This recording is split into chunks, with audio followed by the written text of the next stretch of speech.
ভালোবাসা মানে না কোনো ধনী গরিবের ব্যবধান, তবে কজনই বা পেরেছেন ভালোবেসে রাজপ্রাসাদের আভিজাত্য ছেড়ে পথে নামতে।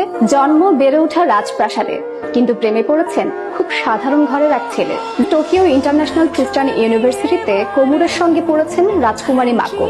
এরপরে একে অপরকে ভালো লাগা, এরপর ভালোবাসা।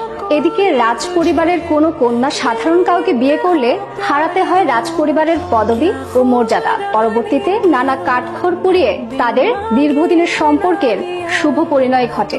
মাকোর জীবন যেমন ছিল বৈভবে ভরপুর, ঠিক তার উল্টো ছিল কোমরের জীবন। একা মায়ের কাছে বড় হয়েছেন তিনি, আর্থিক অবস্থাও তেমন ভালো ছিল না। অনেকেই দাবি করেছেন কোমরও রাজকুমারের যোগ্য নয়। তবে কারো কোনো প্রকারের সমালোচনাকে তোয়াক্কা না করে নিজের স্বপ্নের পুরুষকেই বিয়ে করেছিলেন রাজকুমারী মাকো। রাজকুমারীর বিয়ে বলে কথা, তাই তাদের বিয়ের অনুষ্ঠানটিও হতে পারত জাঁকজমকপূর্ণ, কিন্তু মাকোর বিয়ের আয়োজন ছিল খুবই সাধারণ ও ছিমছাম। স্থানীয় অফিসে বিয়ের কাগজপত্র জমা দিয়ে বিয়ের কার্যক্রম সম্পন্ন করেন এই দম্পতি। রাজপ্রাসাদের জৌলুসময় জীবন থেকে নেমে এসে সাধারণভাবে জীবনযাপন, এ যেন রূপকথার গল্পের মতো।